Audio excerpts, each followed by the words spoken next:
On this episode of the Haunted Objects Podcast. Talk about Dana's deceased goldfish, Goldie. Wait! Don't break the circle! Goldie has come through! Oh, no.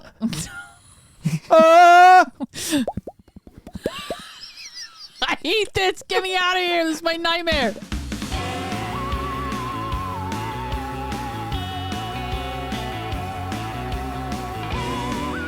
From deep inside the mysterious archives of the Newkirk Museum of the Paranormal, it's the Haunted Objects Podcast. I'm coming in hot today. You like my outfit? Yeah, what's going on here? First of all, we're talking about a few of my favorite things. We're talking about Victorian people, which I enjoy. I like their death rites. And we're talking about spiritualism, specifically seances and talking to ghosts. For those of you who are audio listeners, Dana has a black veil that she's wearing right now. I'll be wearing this for a grand total of 10 more seconds because it's hot under here. It's really hot under here. Can you imagine if you were a woman back in the day? Oh my God, no How way. long would you have to wear that stuff? I think that it was a bare minimum of 2 years. Get have to be out in of here. mourning. And Yes. that's just in public, right? No, I don't think you had to wear the veil, not in public, but you were expected to like have a very specific outfit on Oh my God. for 2 years. What do guys have to do? Put an armband on for like a couple months. Man, The material was like giving ladies like diseases and stuff too because it was full of like toxic, poisonous dyes and stuff. shout out ladies. Shout out, ladies. You guys have really had it tough. But today we're talking about a gathering of my favorite things. And that's why you're dressed this way. Yes. Well, it looks great. Thanks. I think it'd be funnier to see how long you can wear it for before you Not much finally give it longer. up. Almost out of here. How's your handwriting? My handwriting it's fine. It's very generic and boring. It's not very interesting. It's sometimes easy to read, most of the time not easy to read. I know your handwriting specifically looks like a serial killer's handwriting. No. It's very neat. It's very tidy. Not. You write like as if there's a line underneath it. Like mine is like it all smeared down. Like it's not. Yours is like you have like perfect. It's not perfect though. It's actually terrible. I only ever write capital letters for everything. That's also very aggressive. Well, I mean, if the shoe fits. Aggressive. Yeah. I'm sure. Do you believe that people can have their personalities read by handwriting? I would like to think that there's an aspect of handwriting that you cannot escape giving away part of your personality. Really? You believe that? I do. Like, I think it's the same thing with like body language, the way, when someone's lying, they'll often like look up in a certain direction. I almost feel like there's an element of that to hand. There's a lot of like handwriting analysis people who swear up and down they can tell if it's, actually someone's handwriting, or they can kind of gauge a person's personality based off of their handwriting. It kind of makes sense to me. I guess. Yours is aggressive and scary. Because I'm an aggressive and scary person? Is that what you're saying? Scorpio. Well, still waters run deep. Mm-hmm. I'm very mean. What about you? How's your handwriting, Connor? I think it's pretty good. I'm left-handed, Oh, that's right. so it smears a little bit. Yeah. But it's, I would describe it as sharp. Sharp. Yeah. Interesting. Do you know I once got in trouble for writing my name too satanically? I went to a Christian school for several years, and one time I wrote my name too sharp. That's what made me think of that. And they said that it looked very satanic, and I shouldn't write my name like that anymore. So you know what I did? I'm guessing very easily. From that point on, my name had horns and a tail on it, a devil tail on it. From that point on. Nice. The person I know that has the craziest handwriting is Karl, Yes. who's our director of photography for the show. You might know him from Hellier. Carl's handwriting. You want to talk about serial killer handwriting? Yeah. We should get a sample of it to show on screen because it is crazy. It's another level. It is. I've mentioned this before, but the first time I saw Carl's handwriting, I thought it was a font. I thought he had like printed something out, and I looked at it and I was like, but this isn't a notebook. And then I was like, no, this is just Carl's handwriting. We should have it turned into a font. We should, the Carl font. A Karl font. We'll just call it Karl. Yeah. I love it. If we know any graphic designers out there who want to take scans of Karl Pfeiffer's handwriting, Yeah. you should do it And because then it's great. you can send anonymous letters to all the people you hate using Karl font. Carl. Oh, that's Include funny. some hair and toenail clippings, and you'll have the perfect, terrifying gift. Sorry, Karl, we're making this decision without any of your input. We're going to steal your identity, and we're just going to give it to strangers on the internet. Yeah. Karl font. Coming soon. This episode is sponsored by Karl font. The reason we're talking about our handwriting is because today we're discussing probably one of my top 5 favorite pieces in our museum collection. It's something that anytime someone comes to the HQ, I want to show them immediately because the mere fact that this artifact exists is crazy to me. It's incredible. It shouldn't have lasted this long. No. It's unbelievable. Today, we're talking about an item that has a ghost's beautiful handwriting on it. Today, we're discussing antique spirit slates. Do you believe that the dead can speak from beyond the grave? During the spiritualist movement of the 1800s, believers would gather by candlelight to confer with the dead through spirit mediums, those with the power to commune with the other side. In dimly lit rooms around the country, these astral operators would showcase their supernatural abilities to amazed onlookers.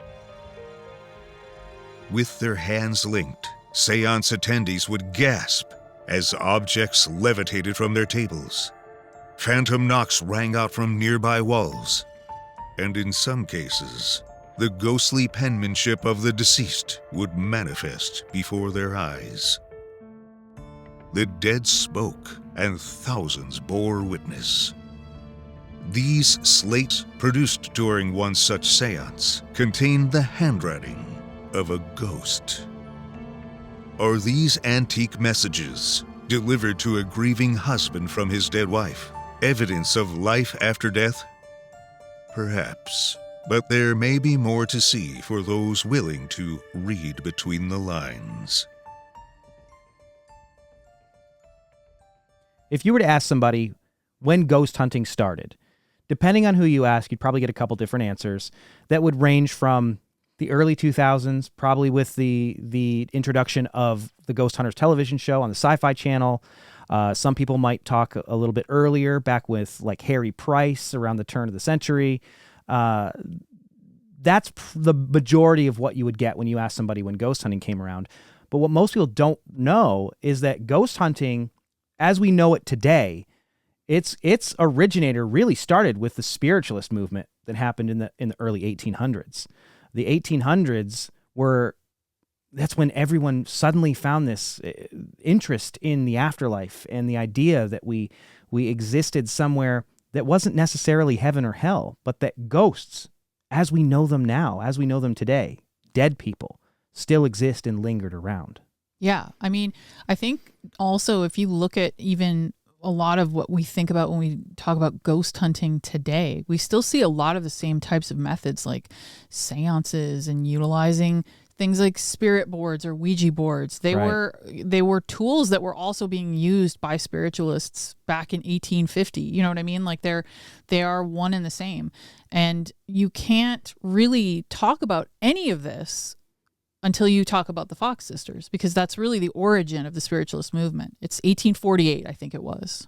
And you have a family move into a cottage on a piece of land in New York. And as they move in, they start to notice sounds, knocking and rapping sounds. Classic ghost stuff. Classic. 2 of the daughters who were in the house start to communicate with this rapping and knocking. They think, okay, well, if this is happening enough, maybe there's some way we can communicate with the ghosts that are here. And so they start to communicate through rapping and knocking. I think one of the first questions they asked was something to do with how old one of them was. They had this communicative, interesting relationship with the spirit in this house. via these raps and knocks. My favorite thing about the spirit was the spirit's name. Yes. The spirit's name was Mr. Splitfoot. It's an awesome name. Mr. Splitfoot to me Yeah. sounds like a hoof, Yeah. like the devil. Yes. The house itself sort of had a local kind of legend about it because the previous owners had rumored to have possibly killed a man. What? So the previous owners took in a traveling peddler, someone who was kind of traveling around the country with things to sell. They took this man in. He moves into the house and he stays there for a period of time, like an extended period of time. And one day, he's gone. The maid realizes, oh, this man is gone.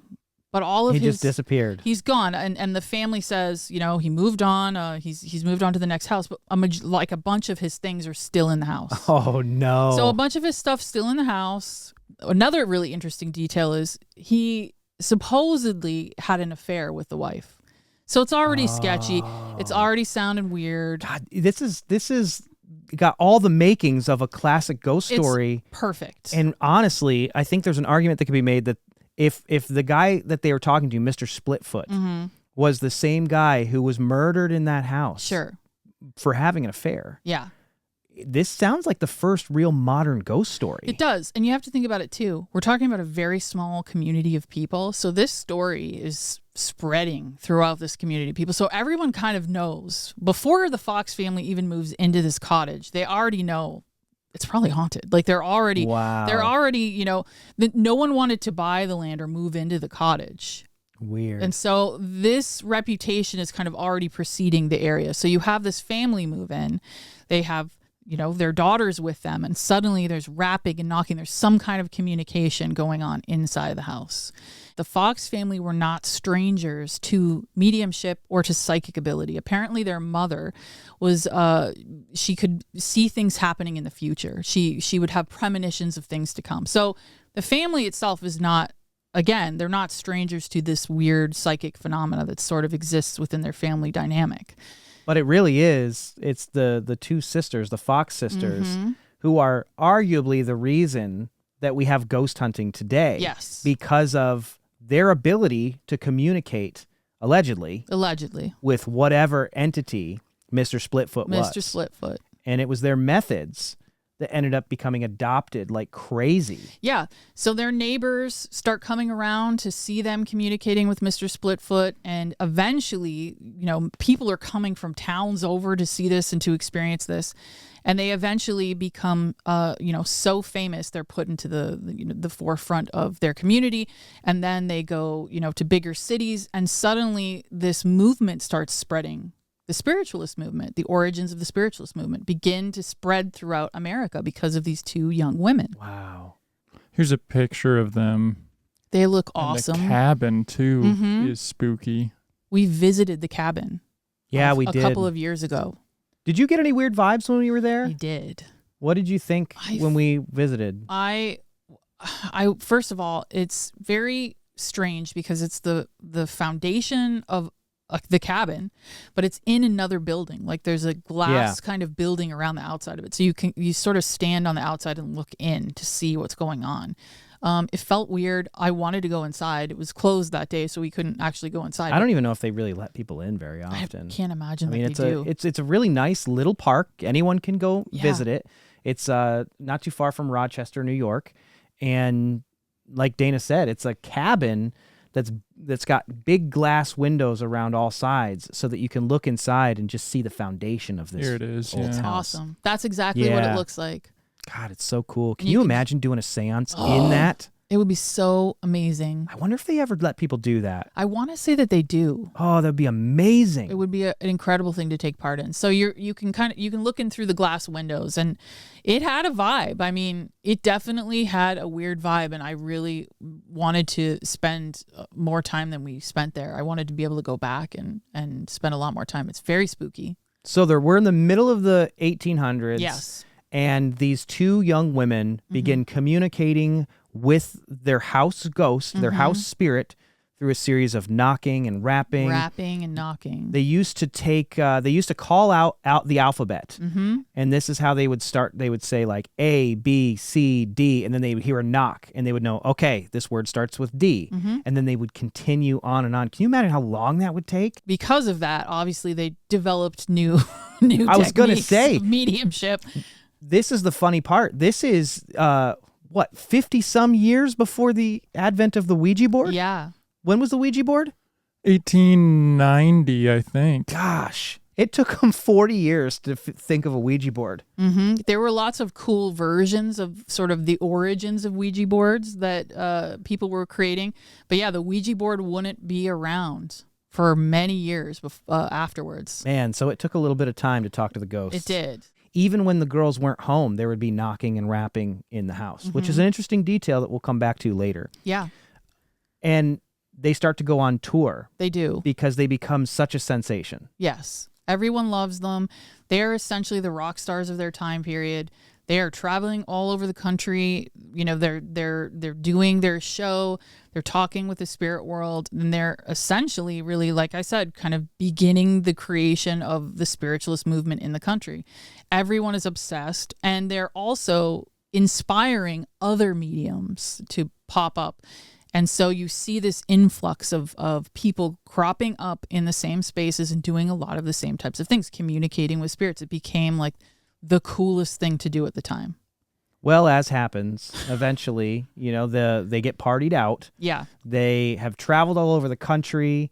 I think you were even talking the other day about how they had drug addictions. Well, so to keep them peppy, they were drinking a lot and they were probably doing a lot of drugs, and they were being kind of brought again like rock stars. Yeah. They're being really asked to do a lot of things, and so they're traveling all over the place, and that lifestyle really started to creep up on them. You think they were being given cocaine? I mean, probably. That was, I would think that was so. like the biggest upper. Some guy was like, "Hey, ladies, wrong time You period." could just drink Coca-Cola for that. Or you Oh, could do that's that. true. They had cocaine and Coca-Cola back then. But you can imagine they're doing a show every night. They're traveling to new cities. They are again like the rock stars of their time period. You think that there's a lot of stage psychics today that are just like hammering 8 balls back in their green room before they go Maybe. out to talk to people's dead loved ones? Hopefully, it'll be a really interesting show.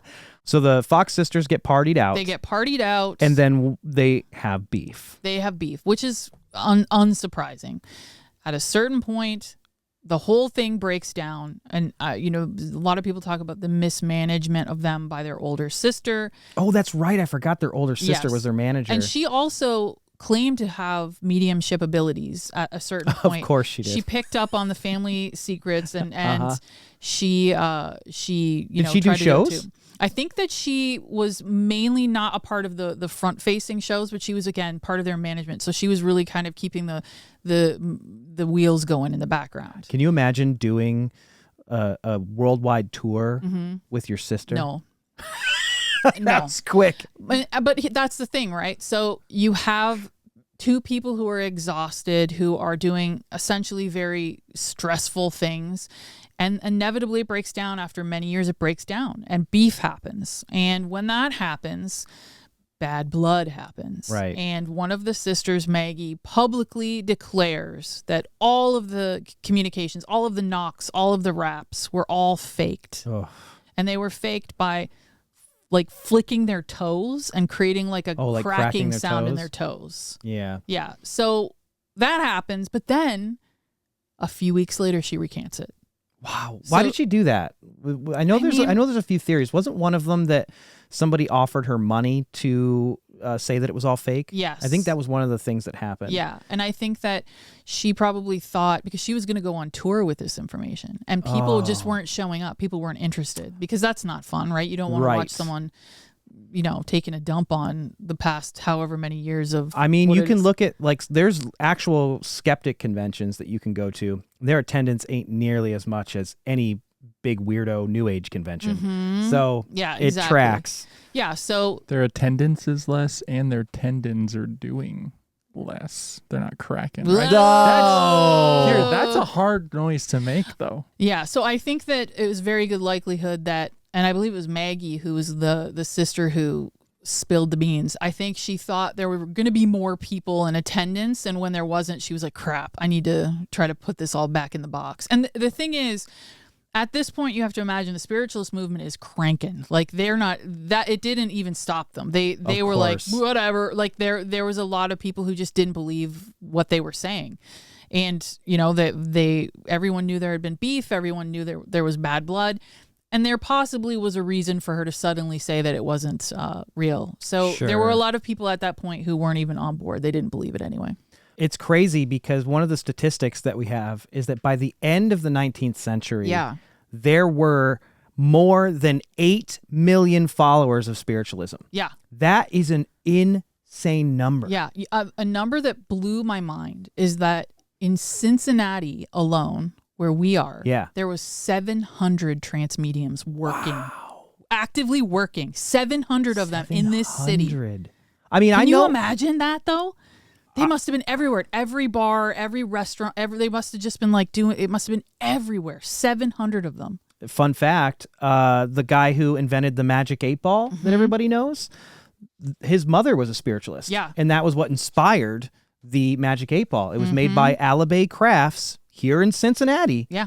And one of the trance mediums was his mother. It's a weird city. Yep. But yeah, so you're right. There was a huge number of people. Again, it was one of the fastest growing spiritual movements in the country. And then all across the world, people, you know, where they were converting to spiritualism all over the place. The thing that's really interesting about spiritualism is the fact that it is one of the first times that women had the chance to take center stage in something like this. Typically, women were relegated to the sidelines. Sometimes if they were lucky, they got to be like stage assistants. But this is the first time that women were put front and center in something like this, where they could say whatever they wanted. Yeah. Like you said, women were at the forefront of this. When you look at a lot of the things that they were saying at the time, they were bringing about conversations about very progressive things. They were talking about women's rights. They were talking about the abolition of slavery. They were talking about marriage laws. They were talking about things that weren't really being talked about publicly. The catch is they had to do it through a spirit. They did. So they would often channel pirates. So they could swear and they could say things that were, you know, uncouth for a woman to say. Yeah. But in that way, spiritualism was incredibly feminist. Yeah. Trans mediums were some of the first women that this country saw speaking publicly. Oh my God. Which is incredible to think about. That's incredible to think about. What I think is so cool is despite the fact that it was just the ghosts speaking, the ghosts were incredibly progressive for the mid-1800s. Yeah, absolutely they were. I mean, what's interesting is spiritualism has a set of tenets. And the first one is belief in a divine creator, which makes sense. Yeah, sure. I mean, it sounds like AA. They don't really specify what creator, right? Yeah. And that's the deal. Spiritualism is non-denominational as far as I know. It is non-denominational, and majority of it tends to be rooted in Christian beliefs. Okay. Which tends to be the foundation for it. So the next one is unity and equality of all, which is great. We like that. Particularly back then.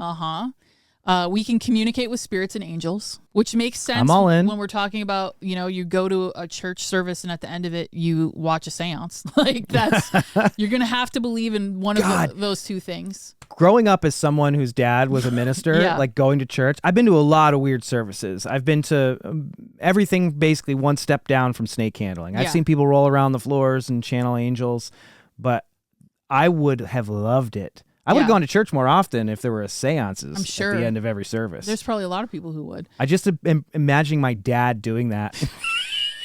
Somebody who like hated me ghost hunting. Oh man, that's crazy. Number 4, the soul continues to exist after death. Makes sense for spiritualism. Yes. Next one, we hold a personal responsibility to the material world, and we show the responsibility through our words and our actions. Right? Why aren't more people spiritualists? So number 6 would be every soul can progress in love and wisdom while in this material world and the next. So the idea behind spiritualism is they believed that the spirit world was a physical place that just is the place we go to next. You can exist there as a person. You live there. There's homes there. It's just like our world. It's just kind of another dimension almost. Yeah. I mean, at the time period, we have to think about it differently than we think about it now, because at the time period, they were thinking about it from a scientific perspective. They were thinking about it. This is something that is actively very easy to prove. We just haven't figured out how to do it yet. Which sounds crazy. I know it sounds insane when we Yes. talk about it now, the idea that scientists were very interested in spiritualism. But you have to imagine this is at a time when science is still in an infancy compared to what it is now. Yeah, and also these amazing things were happening in the world, that people would be finding out about the telephone. So being able to, pick up a thing and talk into it. And suddenly, all of these crazy inventions are happening. And people are like, of course, I mean, we just have to figure out how to communicate with ghosts. So they were kind of primed to believe that this was something that was possible, specifically when you have so many scientists and inventors really fascinated with the subject. So many of them were spiritualists. Yeah. And they just imagined, well, the proof is right around the corner. Yeah. We're going to get there. There's germs. Yeah. That was another one. Mm-hmm. Germ theory was starting to go, where it's like, that makes total sense. Yeah, tiny that doesn't worlds. seem like a huge grasp. In that sense, what seems like a more difficult thing to grasp is that there's these tiny little microbes affecting us that we can't see, that science was proving. So then it just became, well, what else? What else is beyond that? I love that. Another one you said, Dana, earlier when we were just casually discussing this was like steam engines. Yeah, yes. Oh, right. How confusing it would have been. Uh-huh. But that's the thing, right? So you have all of these great advancements happening. So of course they were like, yes, the ghosts are next. Like we're going to, and the other thing too that we should point out is spiritualism really took off and hit its stride during and after the Civil War. Right. And then after World War I. When people were grieving, they're surrounded by yes. death. And the Victorian era also specifically, there was death happening everywhere all the time. Right. Death was so close to them constantly. Hence, the grieving for 2 years. Death was a part of their lives on a constant basis. So it would make sense that this would be something that would bring them comfort, that they want evidence of this, because it means that they can talk to their spouses and their partners, their children, their family, their friends, all of those things. I mean, a good modern day perspective on this is if you have enough time in these different weirdo communities, whether it's ghost hunting or whatever, you start to notice that they work in cycles. Yeah. And you start to see this stuff spin up every couple decades. Sometimes it takes a little longer, but it happens around times of national tragedy and strife. Mm-hmm. It's not a surprise to me that ghost hunters became massive. The idea of ghost hunting and getting close to the dead became massive after 9/11. Yeah. Like yes. that was a big shock to the American psyche. Yeah. And all of a sudden everyone's interested in connecting with the idea of the afterlife. Exactly. And it makes sense that spiritualism would have been one of those things around, the Victorian era, where again,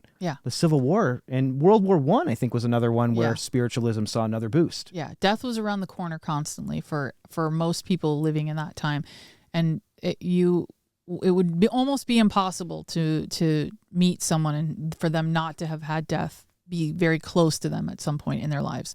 So it makes complete sense that there would be a focus on understanding the spirit world, right, and wanting the ability to communicate with it.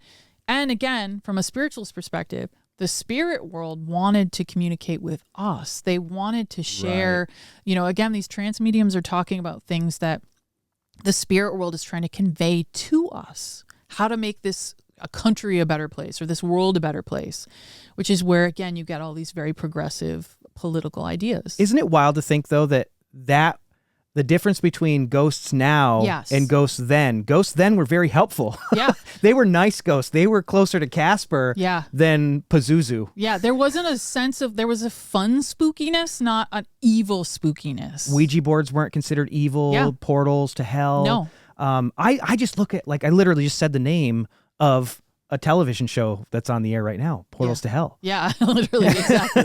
Yeah.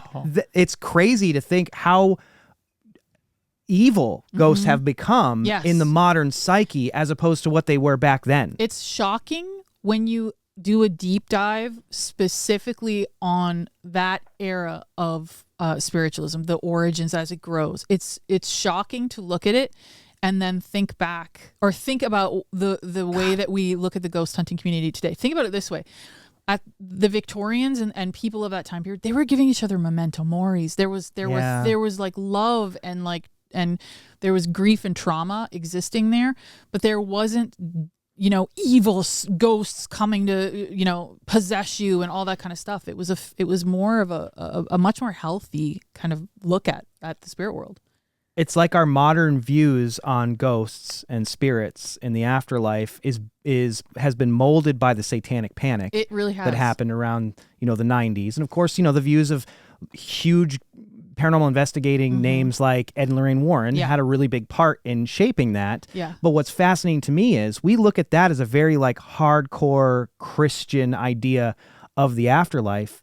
But spiritualism was based in Christianity too. Yes, what happened? An interesting detail is that the Ouija board did not really become something that was looked at as a dangerous portal to hell until after the movie The Exorcist.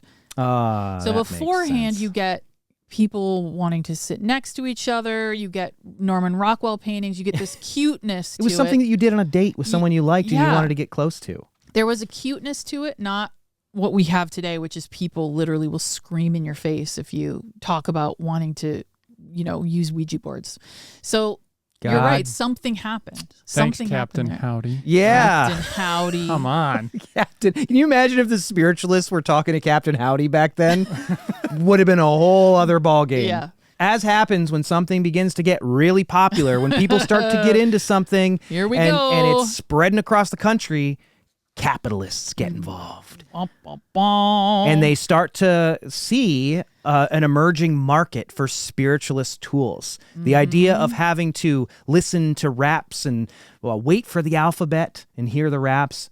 Come on, there's a better way to do that. We can build something better. When you say spiritualist tools, you're just talking about talking to dead people Yes. using a physical device. Yes, exactly. Inventions. And again, it took them 40-some years, 30 years to invent the Ouija board.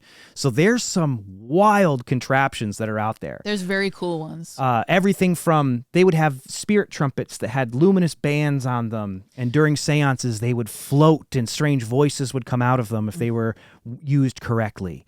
They had...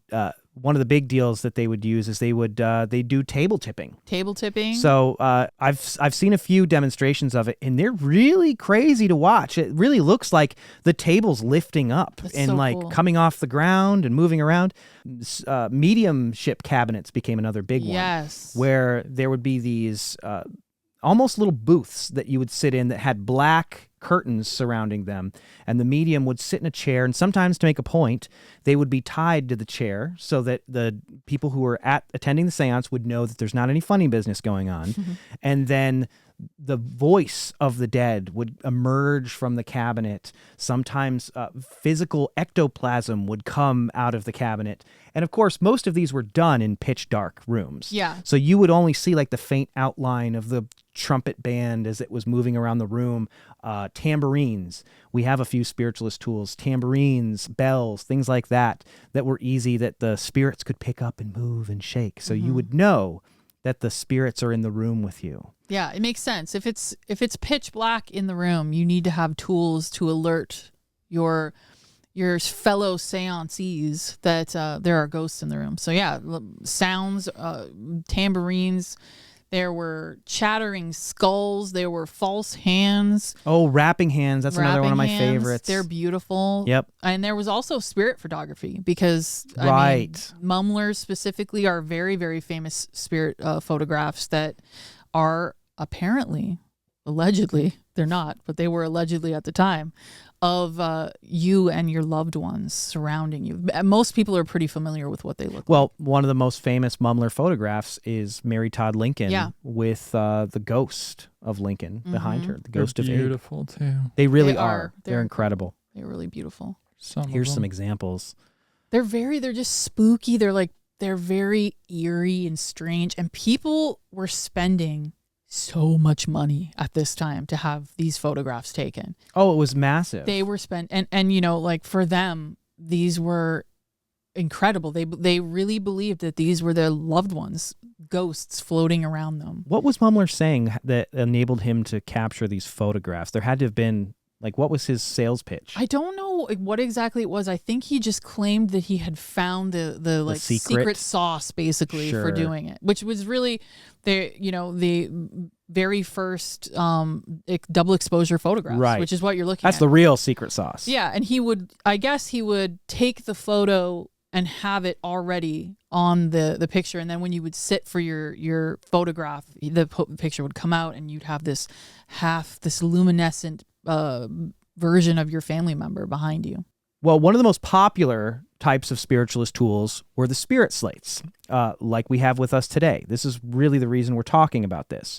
Spirit slates were something that was useful in daylight seances. Mm-hmm. We think of seances and we think of dark seances. Those are ones that happen with all the lights off.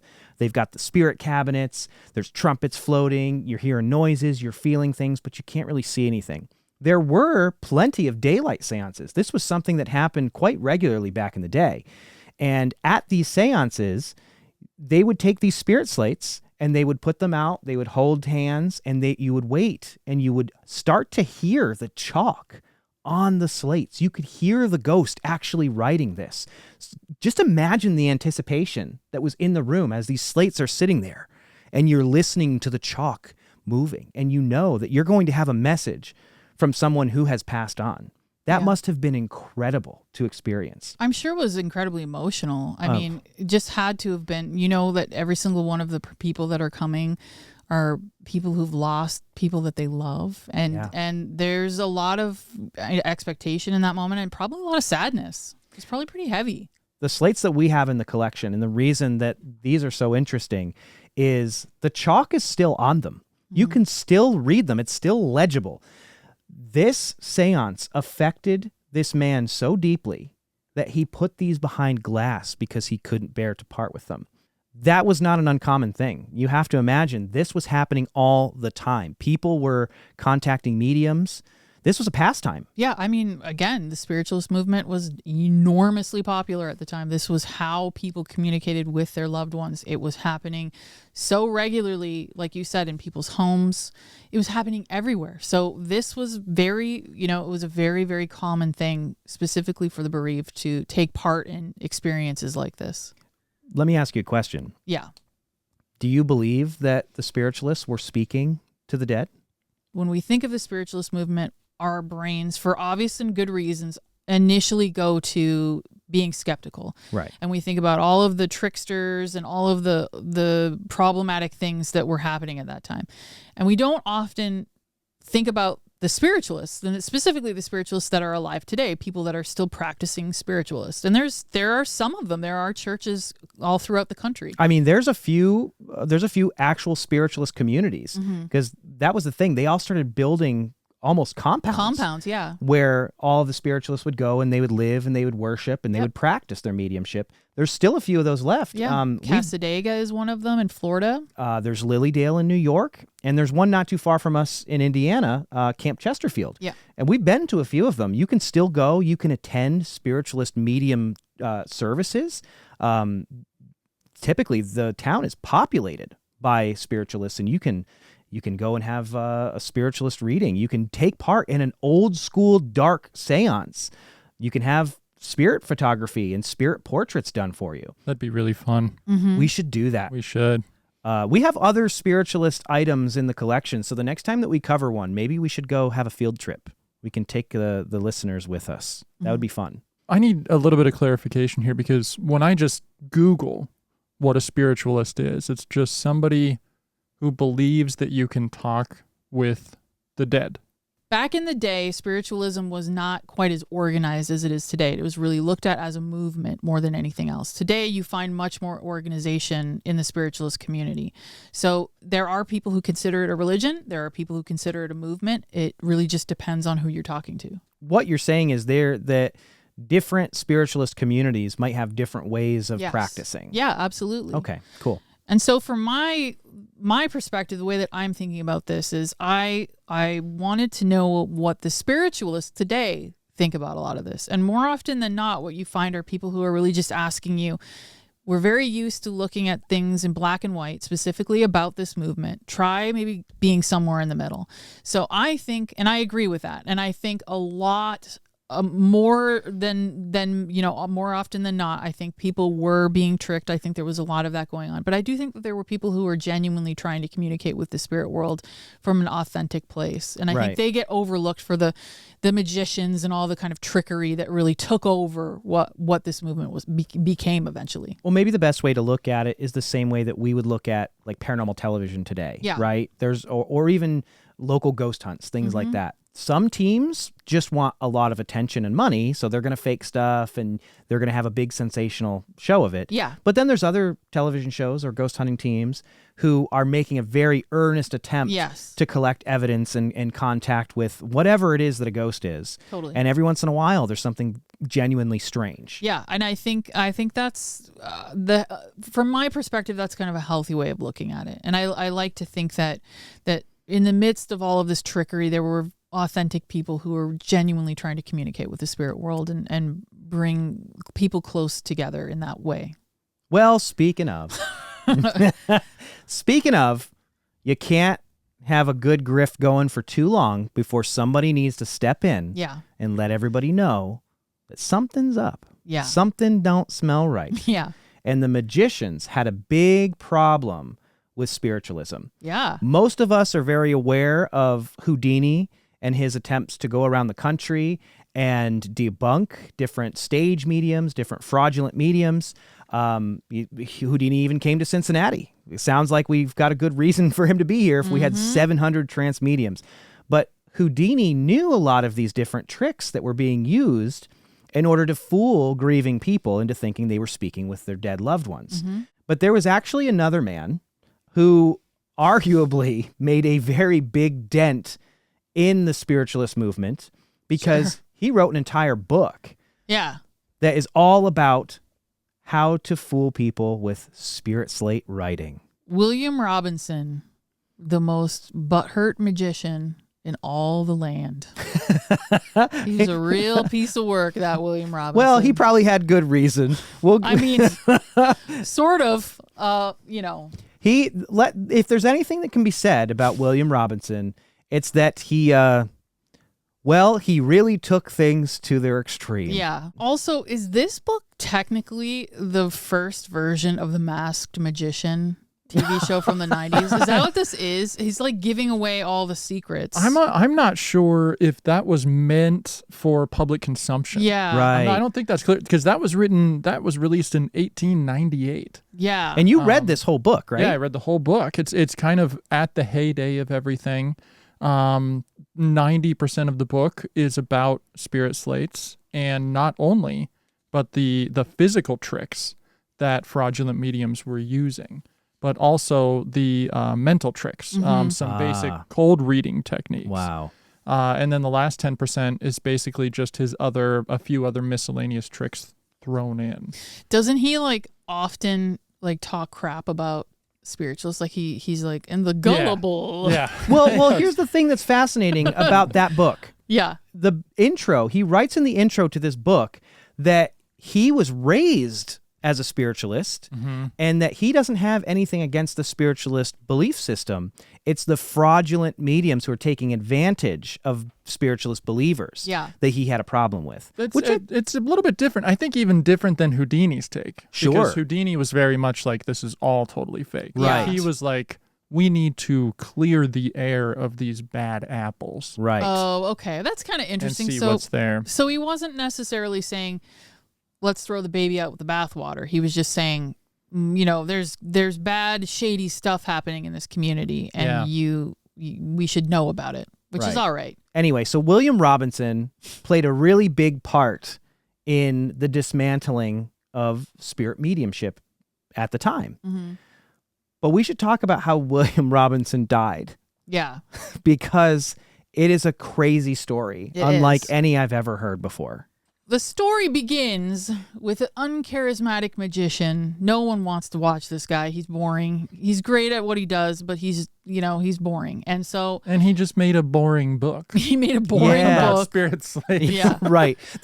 Here's the thing. This is not fun. People, like the normal person who's interested in ghosts is not going to pick this up the way that someone today who's really into ghost adventures, they're not going to go read a skeptic blog. Yeah. They just don't care. Yes. It's not fun. Yeah. This book is not fun. It was not well read. No. And neither was William Robinson.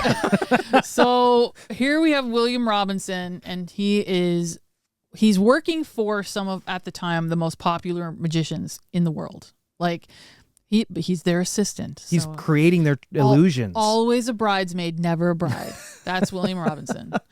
In America at the time, there's a Chinese magician named Ching Ling Fu, and he becomes incredibly popular, wildly popular.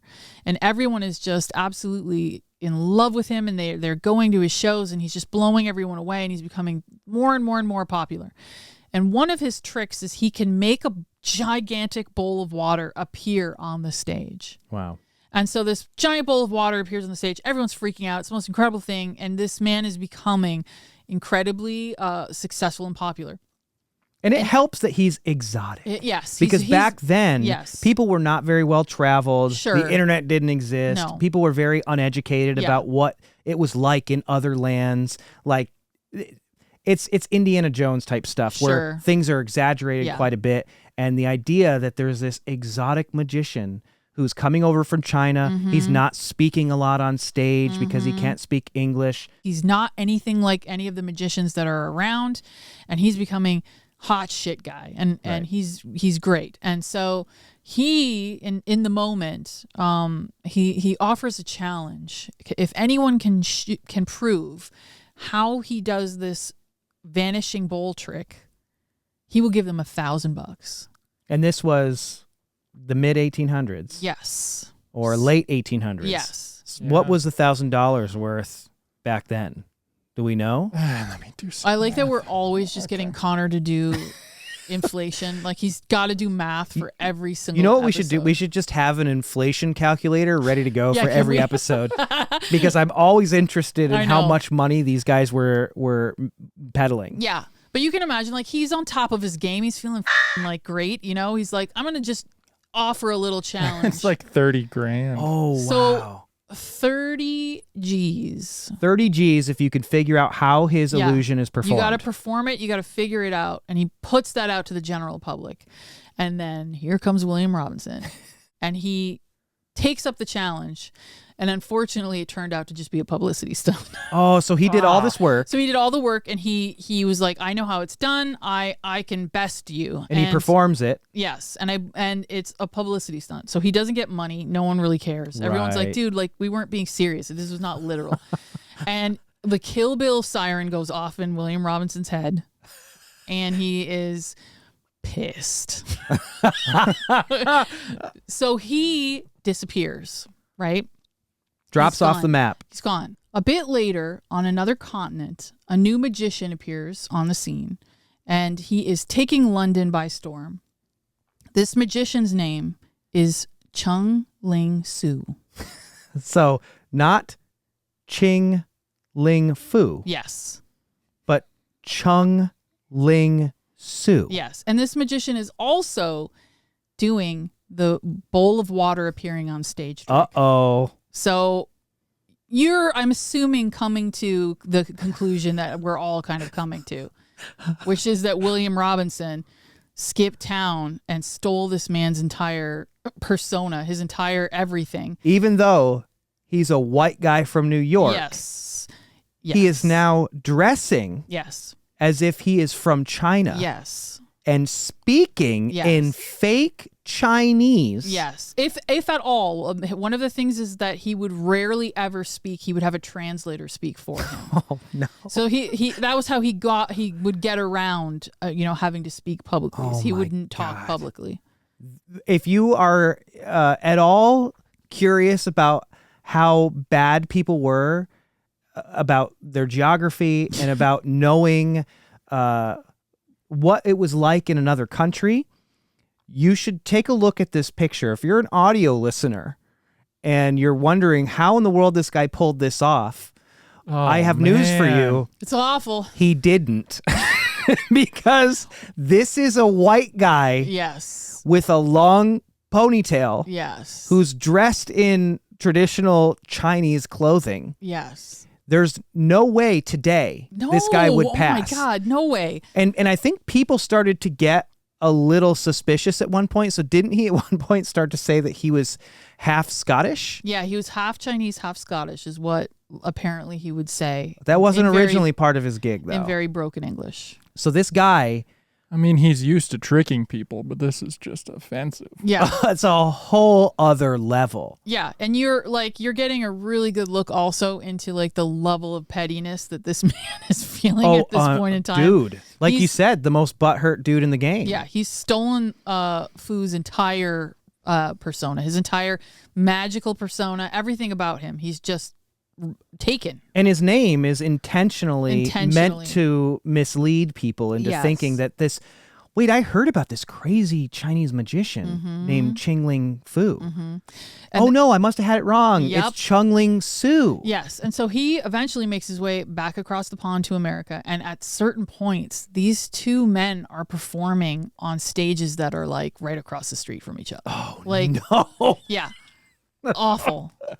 And so Fu, for good reason, starts this public beef with him and Yeah. is like, what are you doing? Like he challenges him to prove that he's actually Chinese. Oh, And he challenges him to do this do magic tricks and prove that you're Chinese. He wanted basically to create this massive publicity stunt, this huge public beef with this man, so he could root him out and prove that he had stolen his entire persona. and what did William Robinson do? He accepted.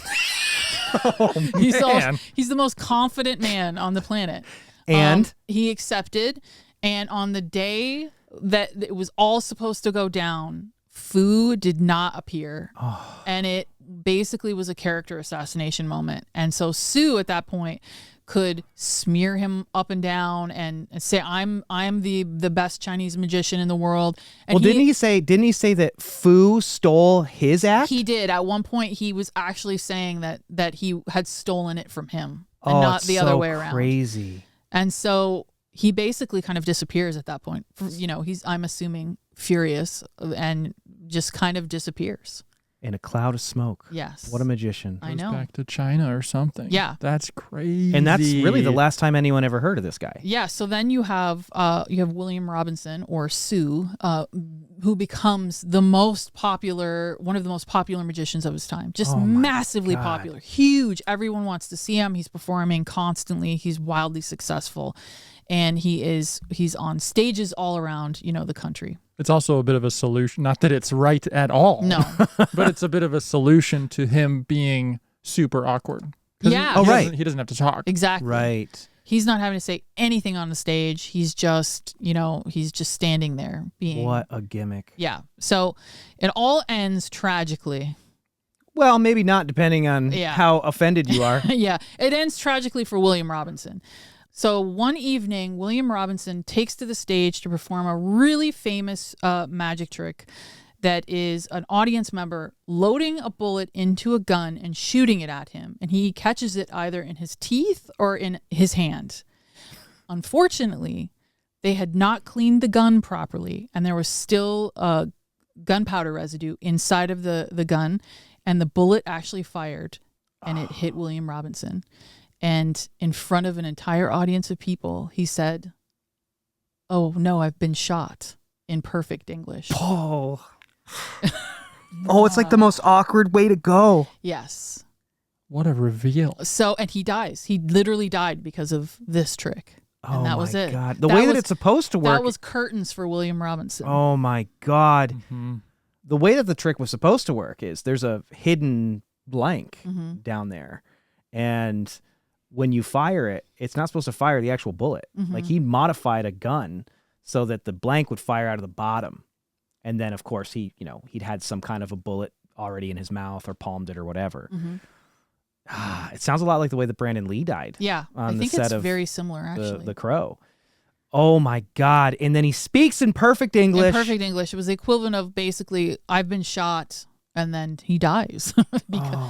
because of the it. audience is just The like, audience is like, what is happening? Do you think there was a guy who was like, Yeah! There's probably some kind of front row doing that. Just waiting for this guy to jump up. Yeah. Oh my goodness. So as I said, that was curtains for William Robinson, and again, we're talking about the same man who wrote this book, the same man who wrote the book that the gave away all the secrets, the masked magician of his time, giving away all the deets. Well, that's too good of a story to have not talked about. Yeah, you got to talk about kind it. of give you an idea of how William Robinson gets an idea in his head, and then he's going to follow it all the way through. Well, one of the things that he got in his head was, I need to show people that mediums are fraudulent, and I'm going to display how spirit slates are hoaxed. Yeah. The way that these actually work. Most people probably don't know this. Connor's a retired magician. Connor had a history where he was a pretty successful magician in the Colorado region. I believe we have a photograph. No, you don't. We'll have to blur out Connor's house phone he has his number. phone number. My mom's home phone number, my parents. Connor had actual... Illustrious career. He had an illustrious career as a magician. Connor, why did you give that up? Why are you sitting here? Well, I dabbled pretty heavily. Connor, you had business cards. You had business cards. That goes You had beyond dabbling. Connor, you had a headshot.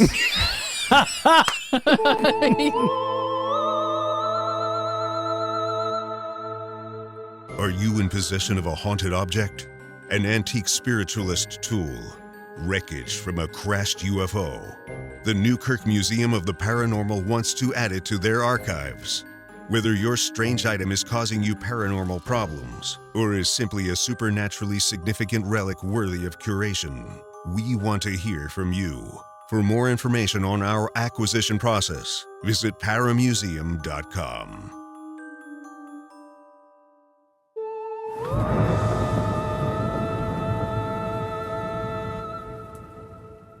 Yeah, from the age of, 10 to 15, that was my thing. Magic. Was magic, yeah.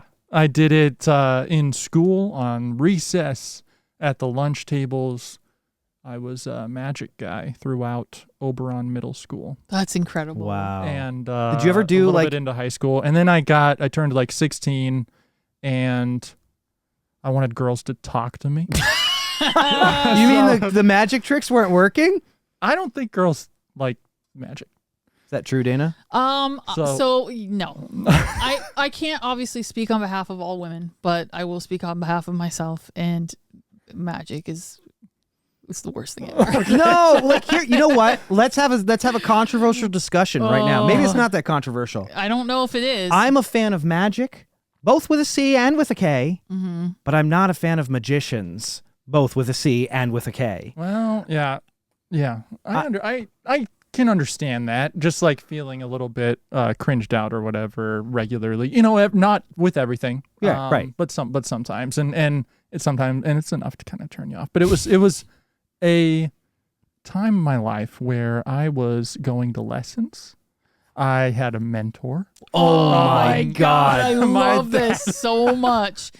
And so I got really into it. And one of my first job offers was to be like the stage magician at a little theme park in a mountain town in Colorado. No! Yeah. Connor, this is incredible. You had And another life as a I magician. know. But then I got the interview to do like a volunteer thing with a local ghost hunting team when I was 16 on like the same day. So two paths diverged. Wow. Wow, you literally In a had parallel universe. there's a parallel universe. Connor, who's doing magic right now. He's doing a magic podcast. I could still do a little bit, probably. I may have known what the episode topic was today and pulled something out from my old bag of tricks. Yeah. Magic. Convince me, Connor. Okay. Well, here we need to say this right now. If you're an audio subscriber to this podcast, That's true. this is going to be a video that you're going to want to make sure you tune Yes. into. Are you?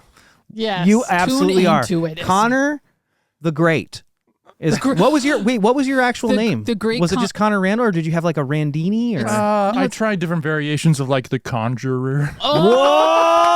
Oh my God! Can we make merch, please? No. Yes. No. Oh my. Conjurer. What if we did a really cool Conjurer. shirt though of like you with like the Great Condini.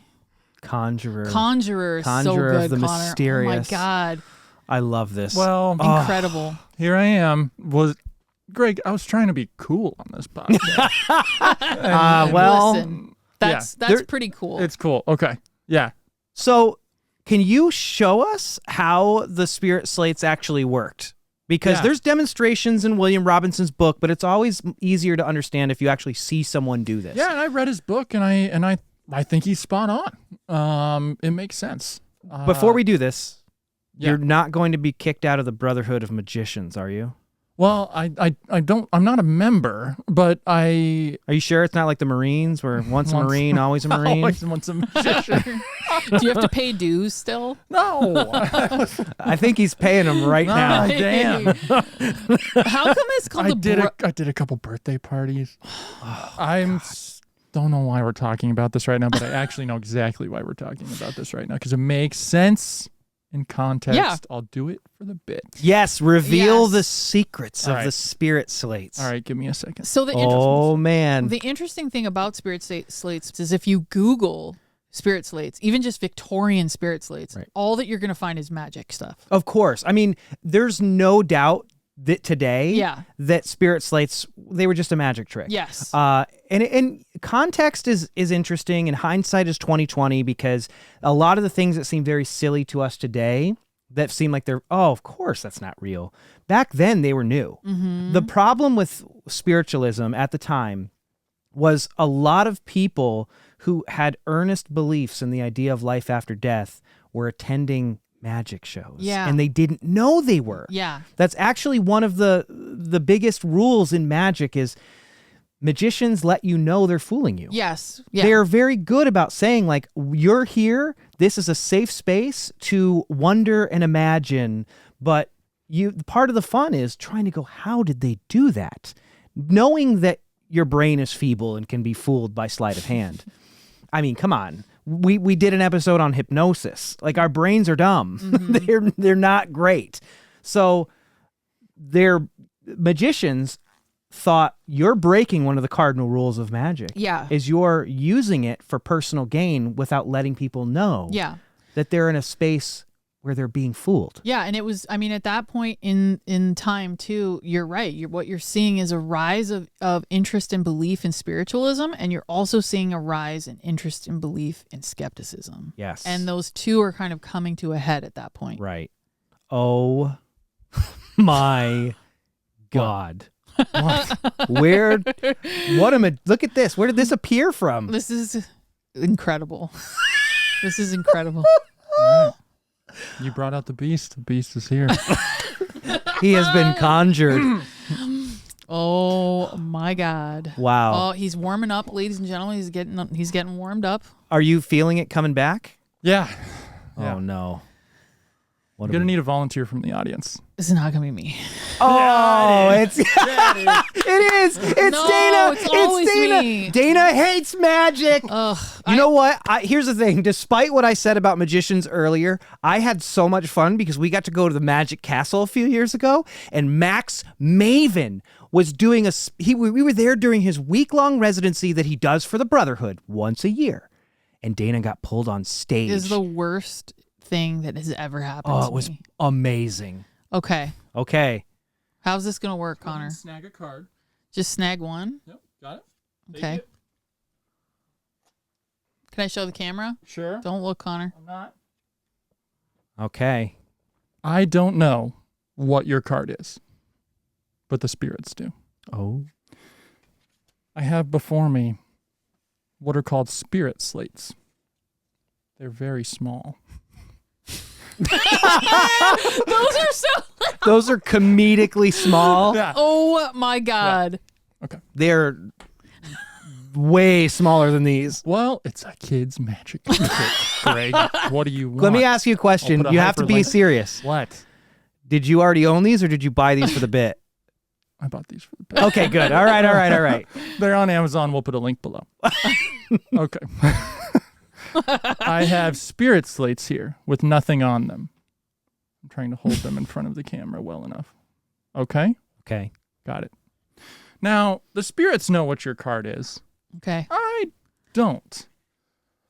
But I want you to focus on it. Okay. I want you to really think on your card and try to get the chalk to move as it can so that we can also fully understand what is on your card. Okay. And what I'm going to do is shake them. And I believe that the spirits should be able to tell us what's on the cards. You ready? Mm-hmm. I've never been more ready. What? 7 of diamonds. Nope. It's not.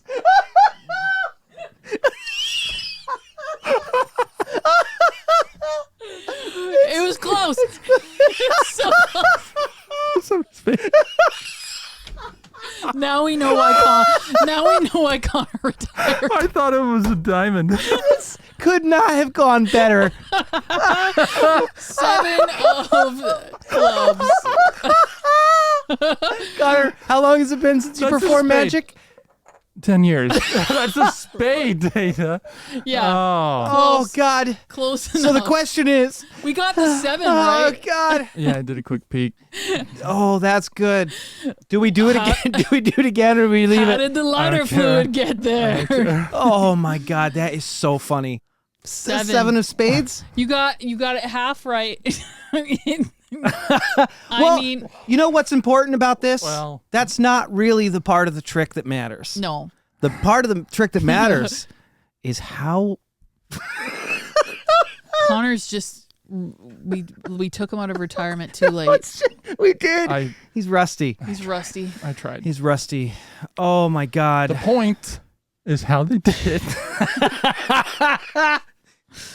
How did they do it? Okay. How do these Okay, work? These slates, for example, I will say it is pretty crazy how you made those appear. nothing on them. Right. And it's true. You can't see anything on these. But there is something on them that's already written that I pre-prepared. Ah. And so I was counting the cards trying to get Dana to pick the right 7, but I guess I was 1 off. And what happens is if you take this, you will see, and again, I'll do the reveal a little bit different for the camera. If I were to hold it, and then what just happened is something dropped into my hand. Oh, you palmed it. Mm-hmm. And then you just pick it back up. This hand goes down. And on the other side is what was pre-written on the slates. So the clean slate is over top. Uh-huh. And Got then there's a little flap that sits on it, and then you just pinch it. Wow. Yep. And then if you let go. Oh, it's so simple. It's very simple. Very simple. Yeah. Okay, while you're in magic mode, I'm going to bring this over to you, and I want you to look at this. Yeah.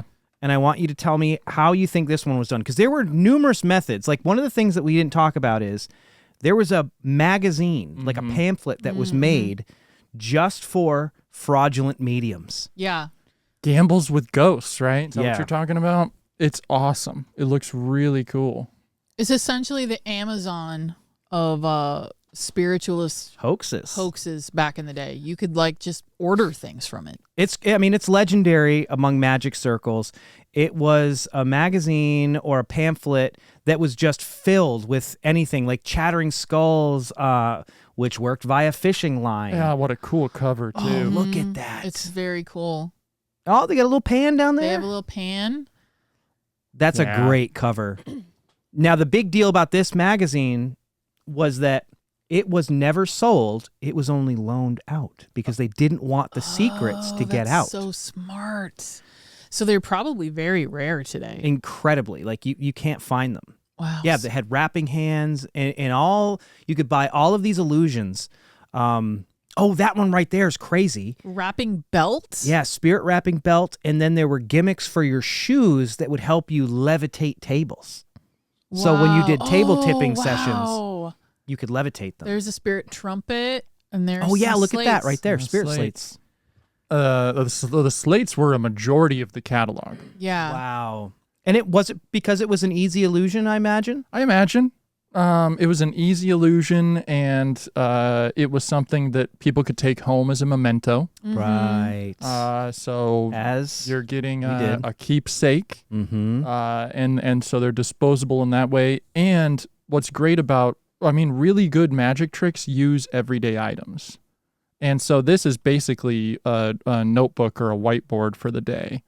And, you would have seen thousands of them in school, Yeah, that's yeah. a good point. Oh, yeah, that's right. So that's like what you're saying is that wouldn't have been like an uncommon thing for people to see at that point in time. They wouldn't have been suspicious about it. They would have been like, oh, it's just a regular old Whereas chalkboard. today, if I whip these things, it's like, what? People is are like, that? what? Yeah. It's like a laptop That's a good computer of the point. day. Yeah, It's that's their a iPad. good point. Mm-hmm.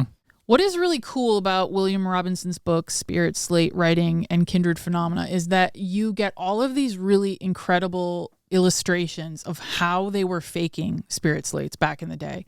There were little pieces of chalk attached to things that kind of slipped under your fingernail and you would write with your thumb. People were literally taking their shoes off and writing with their toes. Oh, my God. There were all sorts of different kinds of things that you could use. There were trap desks. There were false hands. And more often than not, what you had is somebody behind the scenes slipping you the actual slate itself. So the fact that we have all of these cool illustrations to look at is really amazing. And it shows us exactly how many of these things there were, because there were so many different options for whatever kind of spirit slate you were interested in. You could find it. Oh, my God. There's so many methods for one illusion. Yeah. I think the book brags that it has over 20. That's maybe 25. Oh, my God. No wonder they were fakery so methods. popular. Yeah. Can you imagine trying to write with your toes while also trying to have a oh no, this is a challenge. This is going to be for How can I not? I would ask Patreon. you to do it, but I don't want your feet on the internet. Can you do it underneath the table? But here's the thing, Hold on. though. Wait, let me finish, though, because this is the thing. You have to write with your toes, but you also have to carry on a conversation with me. So your brain has to do two totally different things. You need a hard surface below you, probably. I do. I'll grab a book. I'll grab a book. God, I wish we had a GoPro under this desk right now.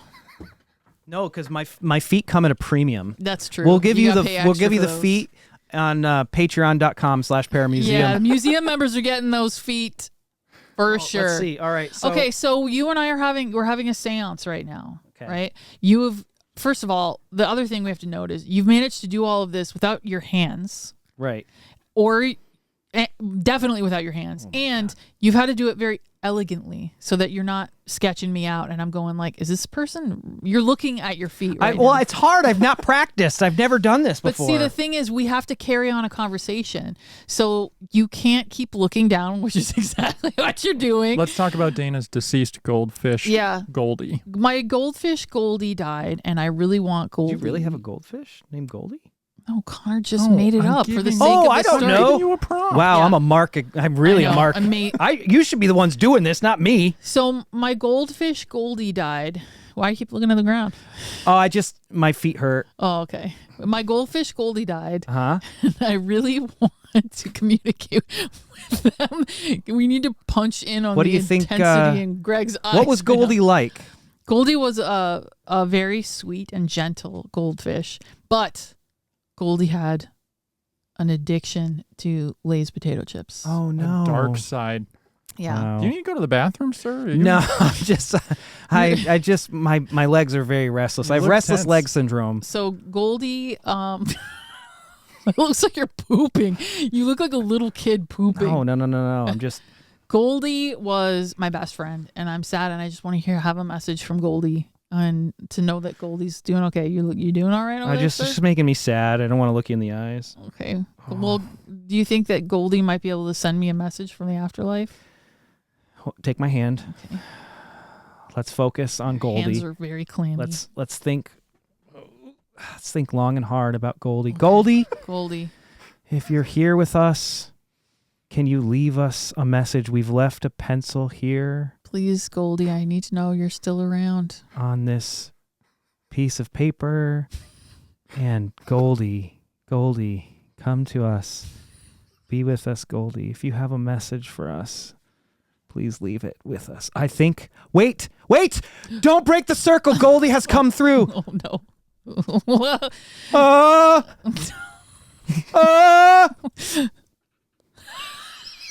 I hate this. Get me out of here. This is my nightmare.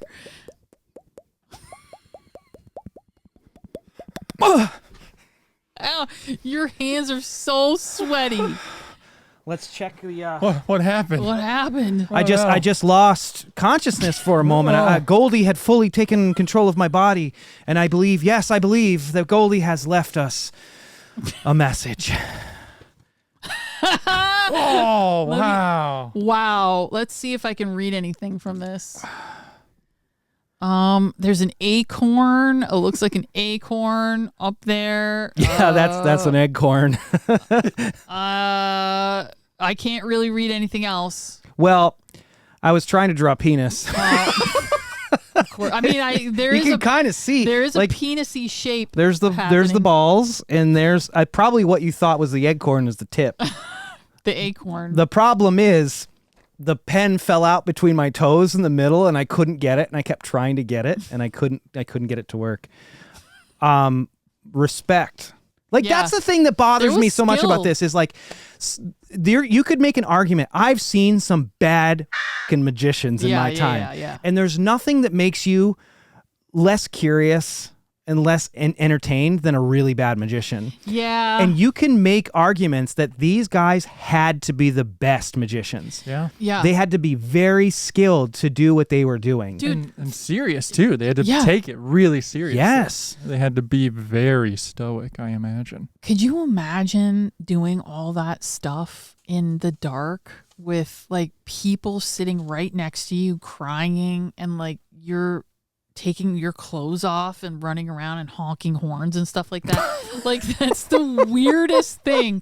It's so bizarre. Like, what a weird job. What a weird thing to do. Just make sounds and you know, make stuff levitate. It's the strangest thing ever. While you're literally doing it sitting next to someone, you know, like in magic, is it not like, is sleight of hand magic not like one of the hardest types of magic to do because you're doing it right directly in front of someone? Yeah. Like, you're having to touch them and talk to them face to face. You're not doing it on a stage where you've got a bunch of things to hide. You know what I mean? Like, there's a lot of ways to hide, but It's just your hands. it's just your hands. Yeah. These people were doing something similar to that where they're having to do this sitting next to someone. Like, they had to have been so skilled. It's impressive. It is impressive. It is impressive. And bad. And bad. Bad. And like, magic is hard. As we just learned, it's hard. And so It is hard. I'm rusty. I'm sitting here live on air. And I'm gonna get better. I now feel renewed confidence. Good. Oh, God. What did we do? Yeah. We released What the do you mean beast. He good? knocked on the door. We thought we were conjuring Goldie, but what we actually conjured is the great Randini. 13-year-old Connor. Connor, can we please get you new headshots? Can we recreate the one that you Yes. had when you were a kid? That's No. That's what's going on the t-shirt is that Listen, you know what we can do, Connor? As with all things, we can split the profits and send them to a rabbit sanctuary. Oh, You know what I God. mean? That's Cute. beautiful. Isn't that cute? I love yeah, that. that's All right, cool. we'll do something like that. All right. Okay. That's fun. As a magician, I want you to inspect these, and I want you to tell me what ones you think these were. Yeah, sure. Former magician. Keep saying it. I think technically you're out of retirement now. Technically, we'll get a sponsorship. Yeah, you can hire Connor for your We for get a your sponsorship. for your child's birthday parties and bar mitzvahs. Coming at these from the perspective, which, let's be honest, is the correct perspective. Sure. It's the popular perspective, the popular perspective, and by far the most likely perspective for this particular item in this moment in time, knowing how ripe fraud was in this community with these slates. This man was tricked and was going to a magic show, like you said, without realizing it. There are a couple of mentions in the Robinson book that I think fit this description. Oh, You see those locking frames? yes. The double slate. Yeah. So the frames on here have what look like they aren't fully met, like they've been pushed in somehow. Uh-huh. So that's a possibility that it was a sleight of hand trick with these locking frames being moved into place and the writing already existing on the bottom. Yeah, that makes sense. What's also probably a lot easier and maybe even more likely is that this was all pre-written before, because we know that the medium didn't write this in the dark. Like the handwriting Sure. is too good. Yeah. Sure. They wrote it beforehand, at least Slates 1 through 3. And then at the end, he gets a little bit personal and he says who the letter is from, your name, etc., etc. So oftentimes what mediums would do, especially in a darkroom seance, is simply swap them out when nobody was looking. Oh, right. And so they would have pre-written slates ready underneath their chair, maybe Yeah. maybe in a little drawer, or somewhere in the carpet, or it's quite possible that they had an assistant behind the cloth where the seance was taking place who was listening and then was writing down details at the end of the slate. Right. Yeah. And then they would be able to sort of stack them up and hand them somehow to the medium/magician in that moment so that they could present it to the individual. Got it. Wow. So it definitely seems most likely, and it's all pre-written. In addition, the handwriting changes just a little bit at the very end, and so it could have been done quickly in that moment while he was maybe listening to this poor man's life story about losing his wife and his daughter. And they were prepared to pull one over on him, which is, it's crazy. And clearly he believed that the communication was real because he kept these things. We can't Yeah. overstate how incredible it is that these have survived as long as they have. Yeah. This guy, William Hinchin was his name, I think. This man kept these slates and must have put them under glass almost immediately. Yeah. And Yeah. the fact that they've survived with chalk on them is incredible. These just don't exist. They just are not out there.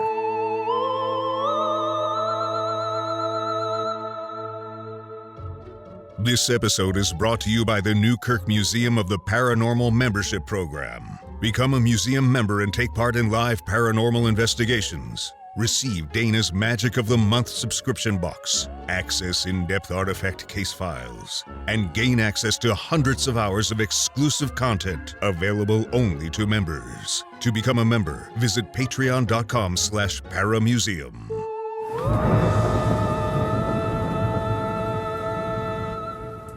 These spirit slates read, I am indeed happy to meet you here this morning and thank the kind friends who have helped me send you these few lines. I can assure you that it affords me great happiness to be able to send you these few lines in this commuting matter, for I know how often doubts of spirit returns will creep up in our mind. I only wish that I could manifest for and through you at your home in this convincing manner, then you would have proof within yourself which would be indisputable. I have met with many of your loved ones here who knew you on earth and they join me in sending love to you. I am sorry to see that you have met many disappointments of late, but cheer up, for the dark clouds of misfortune are dispersing and the sunshine of happiness and prosperity will soon shine upon you. I am glad to see so many grand and beneficial changes in store for you and will do all that I can to aid you in your journey through life. I must now come to a close and send to you and to all the dear ones at home my fond love and best wishes.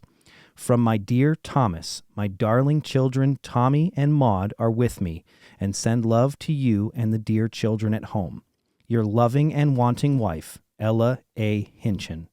Darling Papa, except from your loving daughter, Maud E. Hinchin. Very sad. Yeah. So he had two children, Tommy and Maud, who had passed. So this is a man whose literally whole family has been taken from him. That's Yeah. so sad. Well, a few of the interesting things that you can pull from just this text alone. You picked up on one that we didn't even realize before. Yeah, the first line is, I am indeed happy to meet you here on this morning. So we know that this was a day seance, not a night seance. Yep. The other thing you can pick up on is this was done at his home. So this was done at home. The medium came to his home, and it was done in the morning. Two things that you don't really think of when you think of spirit mediums anymore. You usually think of going to a gallery show somewhere at night. And another thing, just to hit on that earlier point as well, you'll notice that the text of it, and we'll copy a link to the Patreon article where you wrote out the full text again. The text of it doesn't get personal until the last two sentences. Yeah. Right. And that's when names come in. And if you look at them closely, that's when the cursive is very similar, but it changes a little bit. It's bigger, and so it's pretty clear there was a space left for somebody to write in there what they needed to write in. Totally makes which sense. was the personal details of his family, so that they could do the old switcheroo and hand these to him as proof of their communication with him. I wonder if you were to look at a bunch of spirit slates, if many of them are written in the same fashion, where you have, almost like a script, and then that last little part there that is personalized intentionally. I bet it was very common with most spirit slates. He clearly was grieving enough that he went to someone that he thought could connect him with the people that he loved, that he lost. Imagine what it must have been like for him to have been sitting in that room and then have this appear and read it. And it's from his wife talking about his dead children. Yeah. It must have felt wonderful. Yeah. It must have felt hopeful. Clearly it did. He saved them. Yeah. I would think that if it weren't a very comforting thing for him, these likely would not have lasted for however many years they've been. Yeah. Literally Over there. 100 for sure. He's probably findable as well. Yeah. You could probably figure him out if somebody's a detective enough. Well, listen, everyone has the clues that they need to see if they can find. Maud Hinchin, Ella A. Hinchin, Thomas Hinchin is, I believe, the guy who had the seance held for him. I don't know exactly where these spirit slates originated. The auction that I got them from, I believe, was in the New York area. So if anybody out there who's watching or listening has access to really great genealogy tools, I'd love to see if anyone can figure out where this guy was from. We might even be able to extrapolate who the medium was if we can find out that would be where these came cool. from. I'd love to see a picture of him. Maybe he has photos of his wife and children also. Oh, that'd be amazing. Yeah. If you can find out, the first person who's able to find that out, we'll do something. We'll give you something special. Connor That's will really give cool. you a free magic Oh show. my gosh. I'm On back Zoom. in retirement. I'm ashamed Here's the enough. thing. Maybe the better thing is if you'll have the opportunity to refuse a magic show. Yeah. Connor the Conjurer. Conjurer. Why is it that when we know how these are done, there are spiritualism still exists? We knew how they were done in 1898. And like some of these pictures here, it's like, oh, that makes sense. Right. Oh, That's yeah, how there these you go. things were happening. These are William Robinson illustrations. How has spiritualism continued to survive? I wouldn't say it thrives. No, because there's definitely not 8 million spiritualists in the country anymore. Yeah.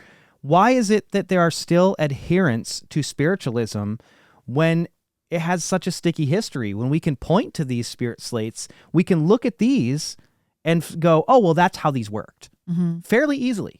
Yeah, by the 20s, spiritualism had pretty much lost all its steam. People were not interested in it the same way. And I think a lot of it had to do with the fact that there were all of these magicians that were coming out and explaining, this is how this has happened. People were becoming aware that these were magic tricks. And there were people that were being sued. There were people going to jail because of fraudulent fraud mediums. cases. Yeah. Yeah. Like that was a thing that was happening in the general public. And so most of the people who were very much believers at the time really stopped believing for good reason, because they were recognizing that they had been lied to and tricked.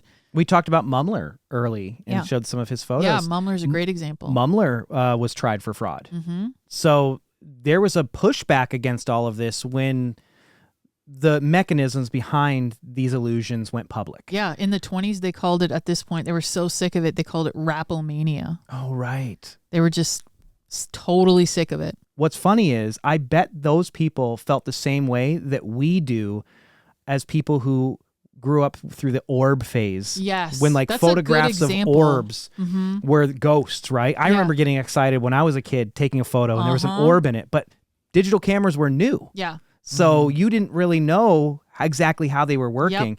But now we look at them and you see somebody who believes in orbs and you're like, oh, you sad fool. Yeah, and you're kind of embarrassed too because you believed in it at one point in time, and now that you have the information that you didn't have before, you're like, how could I have believed this? But again, I think that's the point. You didn't have the information. People didn't realize that they were being tricked, but they were being tricked. Yeah, and it can't be overstated that like literally these people did not know. They went into this with the expectation that this person had the ability to, just like a microscope, see something invisible or communicate with something invisible around us. Right. Exactly. And then they sit down and they get tricked. Yeah. Yeah. Yeah. This is what makes me sad. You talking about the tenets of spiritualism, they're lovely. Yeah. It's very lovely. It's progressive. The spiritualist movement gave women a voice at a time when they didn't. They sat in the center of a stage and enraptured audiences. They couldn't even vote. Yeah. Yep. And then something terrible happens. Yeah, it becomes too popular, and it becomes basically people who believe in it become fish in a barrel. They're easy marks. They're people who are easy to take advantage of, and it really destroys it for everyone. It's so sad because I like the tenets of spiritualism. I like the idea that, we should be kind to everyone, that everyone should be equal. I like the idea that there's some greater power out there that it cares and that we're going to go somewhere. It's all very comforting. And I think if you look at it just from those tenets, there's nothing in there that feels wrong. No. It all feels great. I mean, it aligns with all world major religions, or at least most of them. Yeah.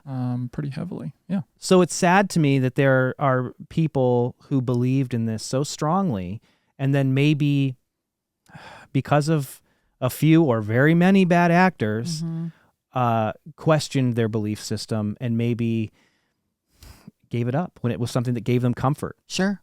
A point that I want to make, because we have kind of come down pretty hard on a lot of this for good reason. It's hard not to, because these are an actual magic trick that were presented as genuine evidence of the afterlife. Yes, absolutely. And that makes complete sense. And in saying that, I also would like to add that I do believe in mediumship. I do believe that certain people have the ability to communicate with the other side. I really, truly do believe that. I don't believe that it is as popular and as it is today. I don't think that I think people have been trained to cold read and they don't realize that that's what they're doing. Right. And I think that there are a lot of people who are not as authentic as they let themselves seem to be. But I do believe in mediumship. And I think that's an important thing to say, because I know that, when we talk about the spiritualist movement, often all you hear about is just from the skeptical side point. Yeah. And I think that that's for good reason, because again, there were so many people that were taken advantage of, and it was such a shady thing.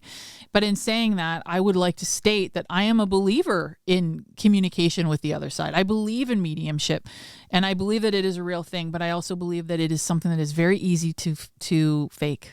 I have met many people in my life who have claimed mediumship abilities that have astounded me. The difference is they don't do it professionally. They're people who they don't look at it as something nice. They don't like it, frankly, because it to them it changes the way that they interact with the world, not in a great way. Yeah. There have been a couple who are professional who I'm very interested in, and I've seen them do really interesting things, but there's always a part of me, I think, just because of what we know, that is cagey about it. I believe in ghosts. Do I think they're dead people? Not so much anymore. But I believe that ghosts come around. I believe that people have communications from the dead. I believe in a lot of weird stuff, but it's very difficult for me. It's very difficult for me to accept that you can do it on command.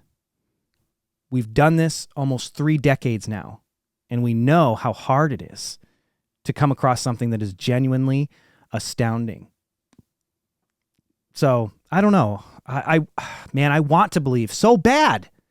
I mean, and here's the thing, at least you're open to it.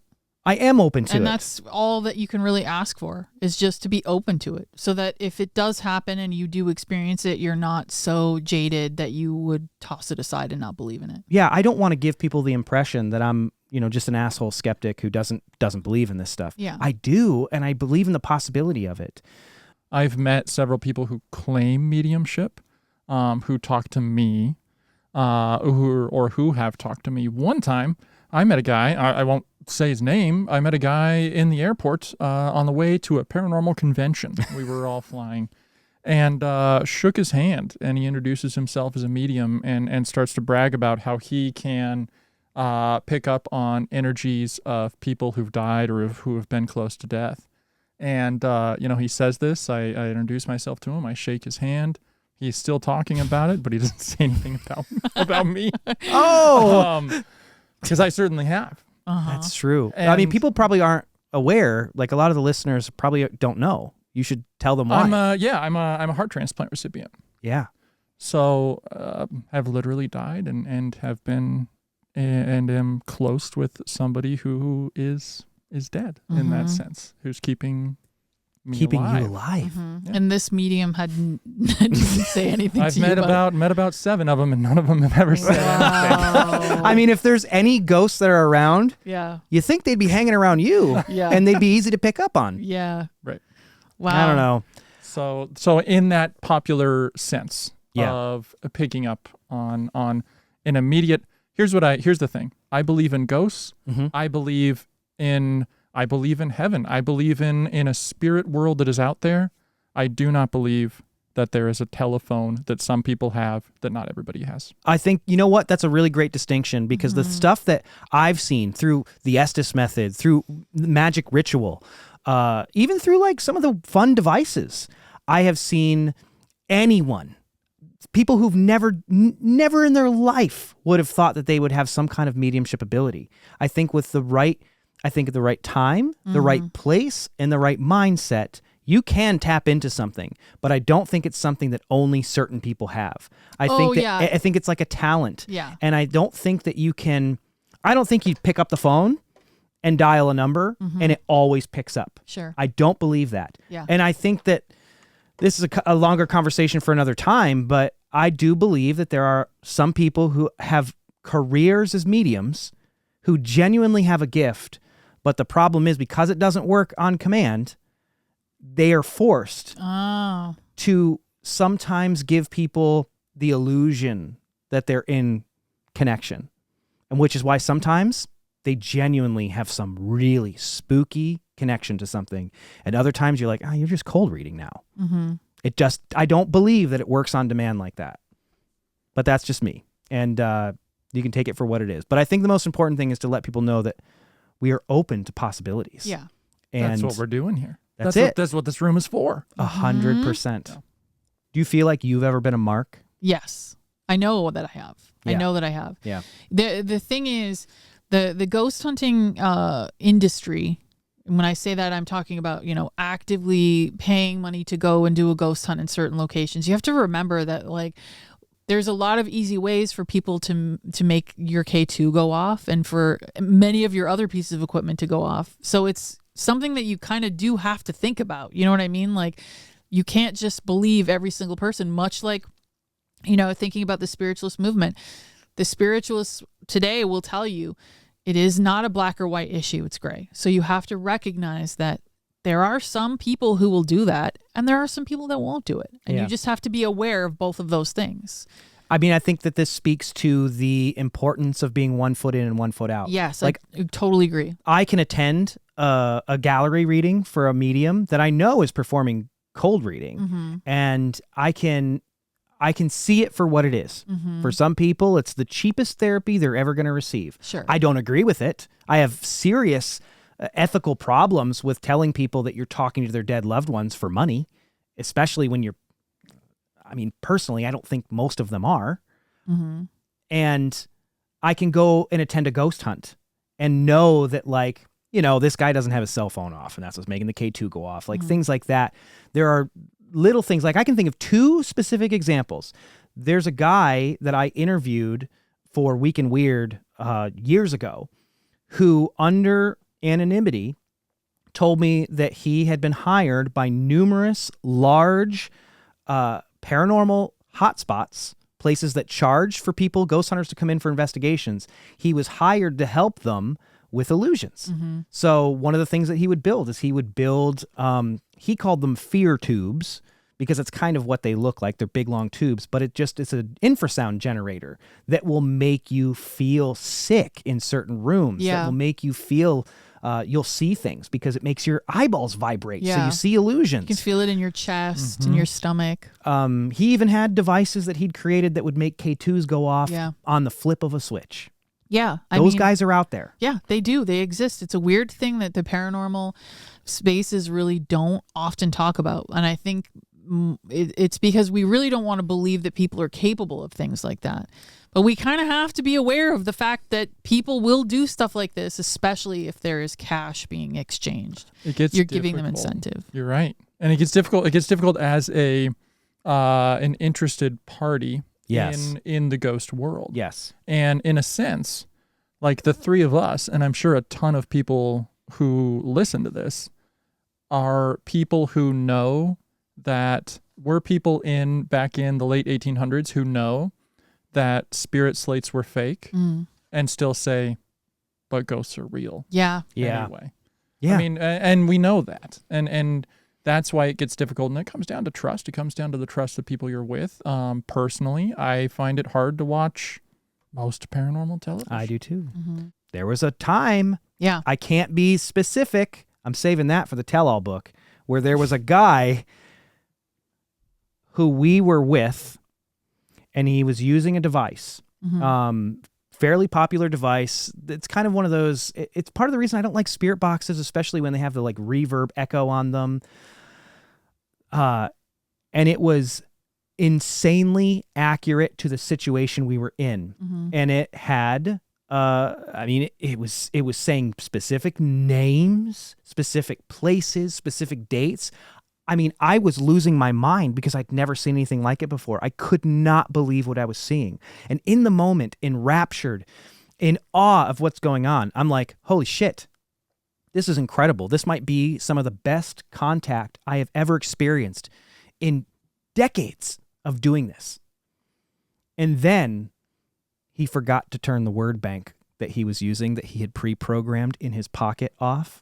And the sound started coming out of his pocket, and you could just hear the robotic voice reading the words that he had programmed into it. Wow. Because the Bluetooth had died, and the device stopped working, and it started coming out of the phone in his back pocket. Yeah. I mean, I think that the ghost hunters could learn a lot by taking some time and researching the spiritualist movement. Take a little time and look into it.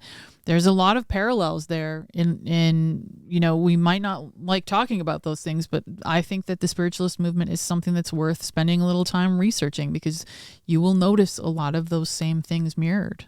Mm-hmm. I mean, I would say that I would go so far, and you guys might not necessarily agree with this, but like that the modern day Gambles with Ghost catalog is like an online Ovilus store. Yeah. Oh, like, for sure, I agree. They're pre-programmed. Yeah. We know how they work.